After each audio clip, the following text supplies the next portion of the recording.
Okay, ഇന്നോട്ട് നമ്മൾ ഒരു series start ചെയ്യുവാണ്. PYQ സീരീസ് ആണ്. ഓക്കെ, ഈ ലേറ്റസ്റ്റ് ആയിട്ട് നടന്നിട്ടുള്ള PSCയിലെ എല്ലാ ക്വസ്റ്റ്യൻസും നമ്മളിവിടെ ഡിസ്കസ് ചെയ്യുന്നതായിരിക്കും. ഇന്ന് നമ്മൾ എടുത്തിരിക്കുന്നത് 147/2024 ഈ ക്വസ്റ്റ്യൻ പേപ്പറാണ്. നമുക്ക് ചെയ്യാം. ചമ്പാരൻ സത്യാഗ്രഹം നടന്ന വർഷം 1917 ചമ്പാരൻ സത്യാഗ്രഹം നടന്നത്. Option D. ഗ്രാമീണ ചെണ്ടക്കാരൻ ആരുടെ ചിത്രമാണ്? നന്ദലാൽ ബോസിന്റെ ചിത്രമാണ് ഗ്രാമീണ ചെണ്ടക്കാരൻ. ഓപ്ഷൻ സി ആണ്. ജാലിയൻ വാലാബാഗ് കൂട്ടക്കൊലയ്ക്ക് കാരണമായ നിയമം ഏത്? റൗലറ്റ് ആക്ട് ആണ് ജാലിയൻ വാലാബാഗ് കൂട്ടക്കൊലയ്ക്ക് കാരണമായ നിയമം. ബംഗാൾ, ബീഹാർ, ഒറീസ എന്നീ പ്രദേശങ്ങളിൽ ബ്രിട്ടീഷുകാർ നടപ്പിലാക്കിയ ഭൂനികുതി ശാശ്വത ഭൂനികുതി വ്യവസ്ഥയാണ്. റൈറ്റ് വാരി വ്യവസ്ഥ ദക്ഷിണേന്ത്യൻ പ്രദേശങ്ങളിലും അതുപോലെ തന്നെ മഹൽവാരി വ്യവസ്ഥ എന്ന് പറയുന്നത് വടക്ക് പടിഞ്ഞാറൻ പ്രദേശങ്ങളിലുമായിരുന്നു. ബീഹാർ, ഒഡീഷ, ബംഗാൾ എന്നിവിടങ്ങളിൽ ശാശ്വത ഭൂനികുതി വ്യവസ്ഥയാണ് നടപ്പിലാക്കിയിരുന്നത്. അടുത്തായി ഇന്ത്യൻ നാഷണൽ കോൺഗ്രസ് ഗാന്ധിജിയുടെ നേതൃത്വത്തിൽ നടത്തിയ ആദ്യത്തെ ദേശീയ പ്രക്ഷോഭം ഇത് നിസ്സഹകരണ സമരമാണ്. അല്ലെ, ക്വിറ്റ് ഇന്ത്യ എന്തായിരുന്നു? അവസാനത്തെ ബഹുജന സമരമായിരുന്നു ക്വിറ്റ് ഇന്ത്യ എന്ന് പറയുന്നത്. എന്നാൽ INCയുടെ നേതൃത്വത്തിൽ നടത്തിയ ആദ്യത്തെ ദേശീയ പ്രക്ഷോഭമാണ് നിസ്സഹകരണ സമരം. ക്യാപ്റ്റൻ ലക്ഷ്മിയുമായി ബന്ധപ്പെട്ടിരിക്കുന്ന സംഘടനയാണ് ഇന്ത്യൻ നാഷണൽ ആർമി. ക്യാപ്റ്റൻ ലക്ഷ്മിയുമായി ബന്ധപ്പെട്ടിരിക്കുന്ന സംഘടനയാണ് ഇന്ത്യൻ നാഷണൽ ആർമി. കുളച്ചൽ യുദ്ധവുമായി ബന്ധപ്പെട്ടിരിക്കുന്നത് ആര്? 1741 കുളച്ചൽ യുദ്ധവുമായിട്ട് ബന്ധപ്പെട്ടിരിക്കുന്നത് ആര്? മാർത്താണ്ഡവർമ്മയാണ് കുളച്ചൽ യുദ്ധവുമായിട്ട് ബന്ധപ്പെട്ടിരിക്കുന്നത്. ഓക്കെ, എട്ടാമത്തെ ക്വസ്റ്റ്യൻ ആണ് ഈ നോക്കാൻ പോകുന്നത്. ബ്രിട്ടീഷുകാർക്കെതിരായ ചെറുത്തുനിൽപ്പിന് പഴശ്ശിരാജ നേതൃത്വം നൽകിയ സ്ഥലം എവിടെയാണ്? പഴശ്ശിരാജ നേതൃത്വം നൽകിയത് മലബാറിലാണ്. വൈകുണ്ഠസ്വാമികൾ ഏത് പ്രസ്ഥാനവുമായി ബന്ധപ്പെട്ടിരിക്കുന്നു? വൈകുണ്ഠസ്വാമികൾ സമത്വ സമാജം. സാധുജന പരിപാലന യോഗമോ?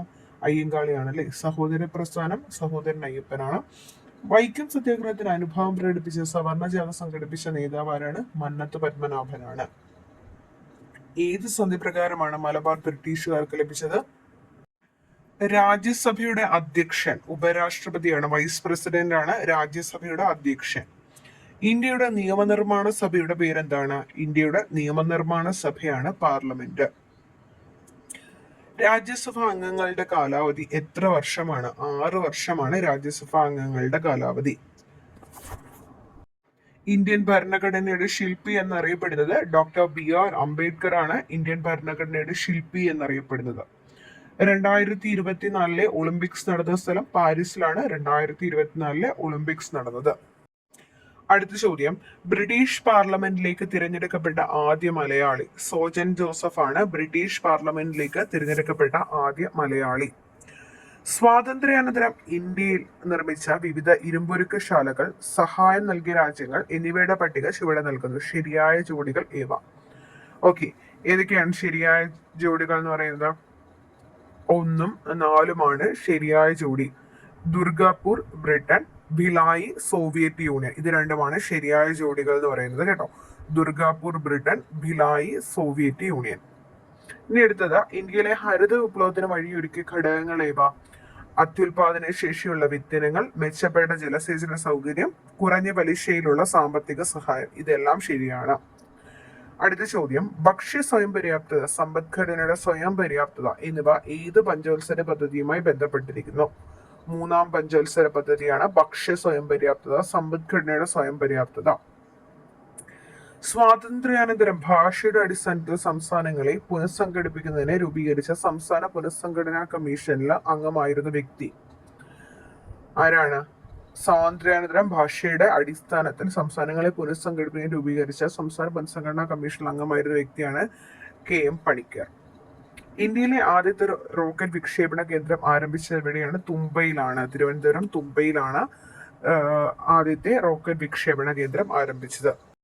അടുത്തായി 2024 G20 ഉച്ചകോടി നടന്ന സ്ഥലം എവിടെയാണ്? ബ്രസീലിലാണ് 2024 G20 ഉച്ചകോടി നടന്നത്. 2025 G20 ഉച്ചകോടി നടക്കുന്നത് ദക്ഷിണാഫ്രിക്കയിലാണ്.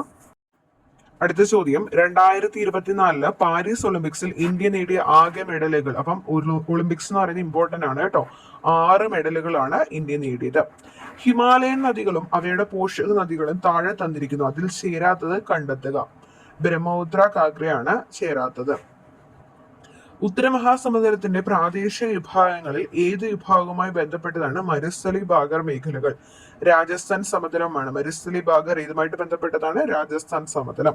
ഇന്ത്യയുടെ പടിഞ്ഞാറേ തീരത്തുള്ള തുറമുഖങ്ങളെ മുകളിൽ നിന്ന് താഴേക്ക് വടക്ക് തെക്ക് ശരിയായി ക്രമീകരിക്കുക. വടക്ക് നിന്ന് തെക്കോട്ട് ഇന്ത്യയുടെ പടിഞ്ഞാറേ തീരത്തുള്ള തുറമുഖങ്ങളെ ശരിയായ രീതിയിൽ അറേഞ്ച് ചെയ്യാനുള്ളതാണ്. ഇപ്പൊ വടക്ക് കാണ്ഡ, മുംബൈ, മർമഗോവ, മംഗലാപുരം. ഓക്കെ, കാണ്ഡ, മുംബൈ, മർമഗോവ, മംഗലാപുരം. അടുത്ത ചോദ്യം, ഒരു ഉപദ്വീപ നദിയുടെ സവിശേഷതകൾ താഴെ പറയുന്നു. നദി ഏതെന്ന് തിരിച്ചറിയുക. ഓക്കെ, ഇതിന്റെ പോഷക നദികളാണ് ഇംബർ ഡെൽ. അത് അറിയാവുന്നവർക്ക് തന്നെ പെട്ടെന്ന് നമുക്ക് ഉത്തരത്തിലേക്ക് എത്താം അല്ലെ. മഹാനദിയാണ്. മഹാനദിയുടെ പോഷക നദികളാണ് ഇംബർ ഡെൽ. ടെക്സ്റ്റില് SCERT ടെക്സ്റ്റിൽ കൊടുത്തിരിക്കുന്ന ചോദ്യമാണ്. അപ്പം ഇംബർ ഡെൽ എന്ന് പറയുന്നത് മഹാനദിയുടെ പോഷക നദിയാണ്. കിഴക്കോട്ടൊഴുകി ബംഗാൾ ഉൾക്കടലിൽ പതിക്കുന്ന നദിയാണ് മഹാനദി. എന്റെ കുറുകെയാണ് ഹിരാക്കുണ്ട് അണക്കെട്ട് നിർമ്മിച്ചിരിക്കുന്നത്. അപ്പൊ ഹിരാക്കുണ്ട് അണക്കെട്ട് ഏത് നദിയുടെ കുറുകെയാണ്? മഹാനദിയുടെ കുറുകെയാണ്. റായ്പൂരിലെ സിഹാവയിൽ നിന്ന് ഉത്ഭവിക്കുന്നു. അപ്പൊ മഹാനദി റായ്പൂരിലെ സിഹാവയിൽ നിന്ന് ഉത്ഭവിക്കുന്ന ഇംബർ ഡെൽ എന്നിവ പോഷക നദികളാണ്. ഹിരാക്കുണ്ട് അണക്കെട്ട് നിർമ്മിച്ചിരിക്കുന്ന മഹാനദിക്ക് കുറുകെയാണ്. കിഴക്കോട്ടൊഴുകി ബംഗാൾ ഉൾക്കടലിൽ പതിക്കുന്ന നദിയാണ് മഹാനദി. അടുത്ത ചോദ്യം, തന്നിരിക്കുന്ന ഇന്ത്യയുടെ തീരസമതലങ്ങളിൽ പടിഞ്ഞാറൻ തീരസമതലത്തിന്റെ ഭാഗമല്ലാത്തത് ഏതാണ്? ഓക്കെ, താഴെ പറയുന്നവയിൽ പടിഞ്ഞാറൻ തീരസമതലത്തിന്റെ ഭാഗങ്ങളാണ് കൊങ്കൺ തീരസമതലം, ഗുജറാത്ത് തീരസമതലം, മലബാർ തീരസമതലം. അപ്പോൾ ഉത്തരം കിട്ടിയല്ലോ. കൊറമാണ്ടൽ തീരസമതലം എന്ന് പറയുന്നത് കിഴക്കൻ തീരസമതലത്തിന്റെ ഭാഗമാണ്. 2024 പാരീസ് ഒളിമ്പിക്സിൽ ഇന്ത്യയുടെ മെഡൽ നേട്ടത്തിന്റെ തെറ്റായത് കണ്ടെത്തുക. പാരീസ് ഒളിമ്പിക്സ് പഠിച്ചവർക്ക് 3 മാർക്ക് വിടുന്നത് കിട്ടും അല്ലെ.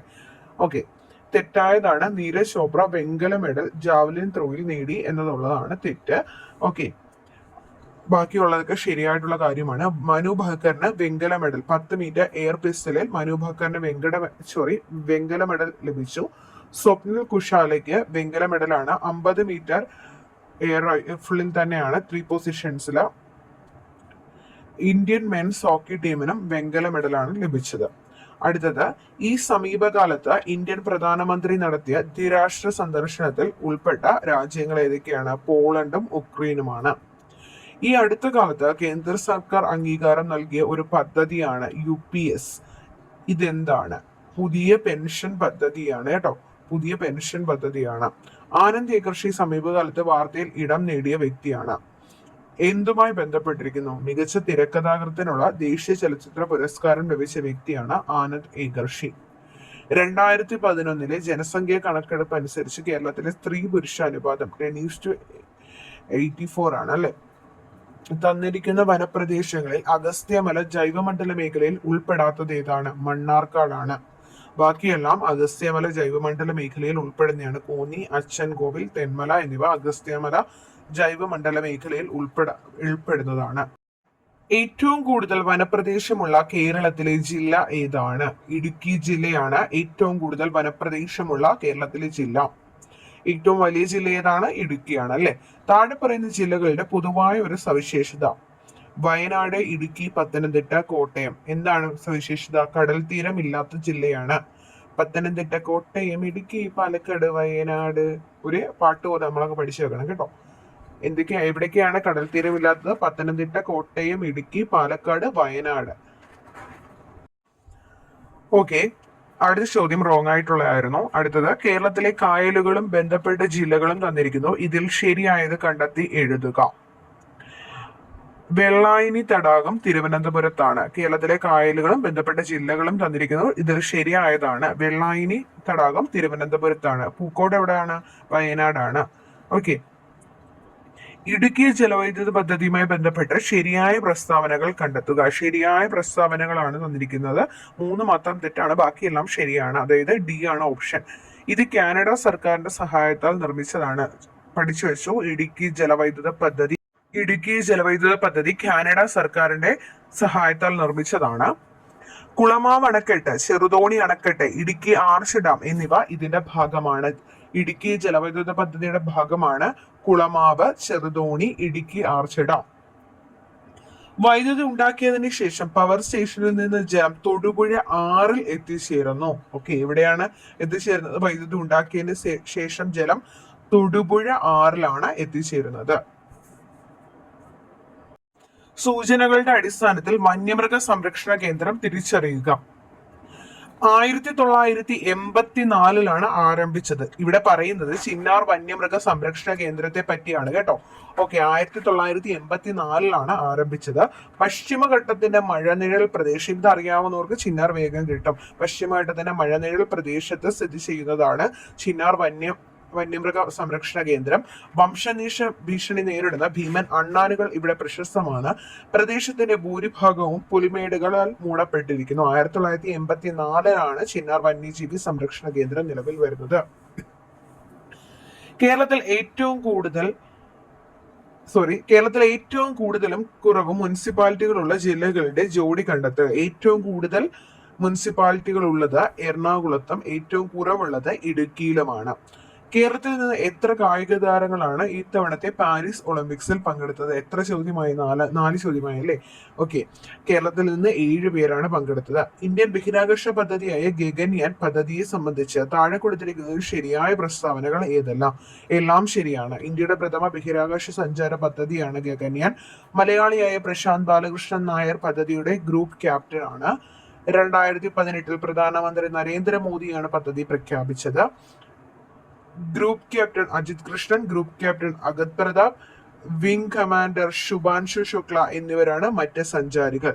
കേരളത്തിൽ നിന്നും ഇന്ത്യൻ വനിതാ ക്രിക്കറ്റ് ടീമിലേക്ക് തിരഞ്ഞെടുക്കപ്പെട്ട ആദ്യ വനിതാ താരം ആരാണ്? മിന്നുമണിയാണ്. ഓക്കെ, 45 ക്വസ്റ്റ്യൻസ് നമ്മൾ കവർ ആയിട്ടുണ്ട്. കേരളത്തിൽ ആദ്യമായി ഡിജിറ്റൽ സർവകലാശാല വികസിപ്പിച്ചെടുത്ത AI പ്രൊസസർ എന്തു പേരിൽ അറിയപ്പെടുന്നു? കൈരളിയാണ് കേട്ടോ. യുനെസ്കോയുടെ സാഹിത്യ നഗര പദവി ലഭിച്ച ആദ്യ ഇന്ത്യൻ നഗരം ഏതാണ്? കോഴിക്കോടാണ്. ഏത് കായിക ഇനവുമായി ബന്ധപ്പെട്ട നിയമമാണ് ഡഗ്വർ ഇല്ലെങ്കിൽ ലൂയിസ്? ഓക്കെ, ക്രിക്കറ്റുമായി ബന്ധപ്പെട്ട നിയമമാണ്. വിദ്യാർത്ഥികൾക്ക് സുരക്ഷിത യാത്ര ഉറപ്പാക്കാൻ സ്കൂൾ ബസ്സുകളുടെ GPS അധിഷ്ഠിത മൊബൈൽ ആപ്ലിക്കേഷൻ ഏതാണ്? വിദ്യാവാഹിനിയാണ്.